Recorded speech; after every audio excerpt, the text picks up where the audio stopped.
Hello and welcome to the political times. UP के मुख्यमंत्री योगी आदित्यनाथ ने कहा कि ये समझना मुश्किल है कि वक्फ बोर्ड है या भूमाफियाओं का बोर्ड।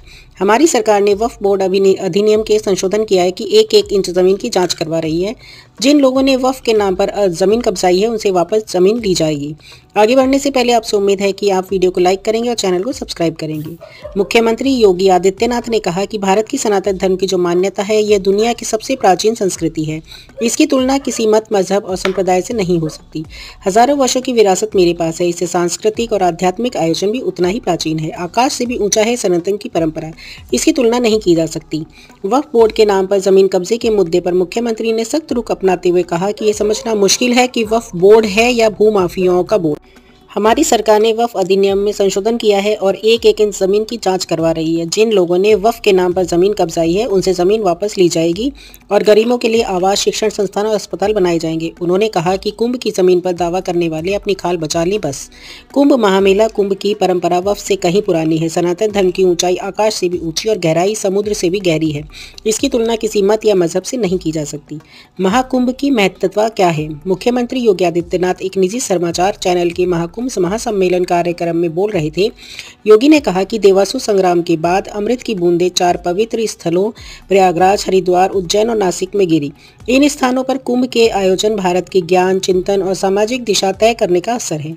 महाकुंभ केवल धार्मिक आयोजन नहीं है बल्कि ये भारत की आध्यात्मिक विरासत और राष्ट्रीय एकता का प्रतीक है। विदेशी जूठन खाने वाले बदनाम कर रहे। सीएम योगी ने कहा कि विदेशी जूठन खाने वाले लोग हमें बदनाम करने में लगे हैं। देश में जातिवाद का जहर घोलकर अपनी राजनीतिक रोटी सेकना चाहते हैं। लेकिन देश की जनता अब जागरूक हो चुकी है। सनातन धर्म हमेशा शिखर पर रहा है। हिंदू एकता और राष्ट्रीय एकता एक दूसरे के पूरक है। इतिहास गवाह है कि जब हम बटे हैं तो कमजोर हुए हैं और जब एकजुट हुए हैं तो अजय बने हैं। इसलिए मैंने पहले कहा था कि बटोगे तो कटोगे और एक रहोगे तो नेक रहोगे। उन्होंने विपक्ष पर निशाना साधते हुए कहा कि कुछ लोग जाति और मजहब के नाम पर समाज को बांटने का प्रयास करते हैं। ये वही शक्तियां हैं जो भारत को कमजोर करने का षड्यंत्र रचती हैं।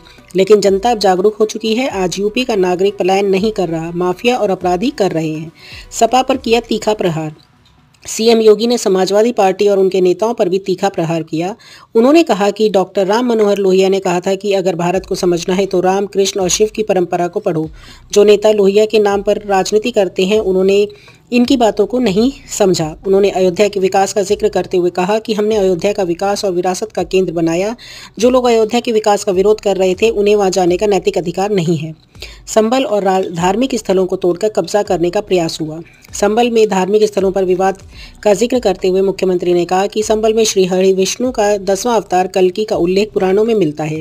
वहां धार्मिक स्थलों को तोड़कर कब्जा करने का प्रयास हुआ। हमारी सरकार ने न्यायालय के आदेश के अनुसार कार्रवाई की और दंगाइयों को सख्त संदेश दिया। धर्म परिवर्तन और घर वापसी के मुद्दों पर बोलते हुए सीएम योगी ने कहा कि अगर कोई अंतर्मन से अपने धर्म में लौटना चाहता है तो उसका स्वागत होना चाहिए।